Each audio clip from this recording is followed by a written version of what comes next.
खबर आपको देंगे, कौमी और सूबाई असम्बलियों के 250 से ज्यादा हलकों के बैलेट पेपर्स की छपाई मुकम्मल कर ली गई है। मजीद जानेंगे डॉन न्यूज के नुमाइंदे इरफान सदुजई हमारे साथ मौजूद हैं। इरफान, बताएगा क्या तफसीलात हैं?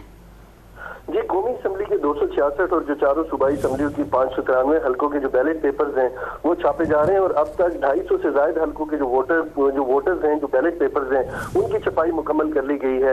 ये इस वजह से डिले हुआ था कि ये केसेस जो है वो अदालतों में थे इंतखाबी निशानात के हवाले से, और अब 90% से जो जायद केसेज हैं वो निपटा दिए गए हैं और 10% ऐसे केसेज हैं जिन पर फैसले होना अभी बाकी हैं।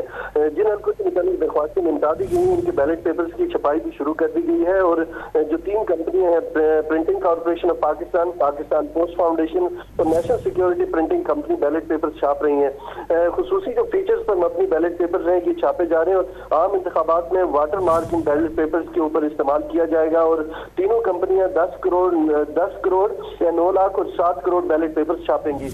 मजमूई तौर पर 26 करोड़ जो बैलेट पेपर्स हैं वो छापे जाएंगे। जी, बहुत शुक्रिया इरफान आपका।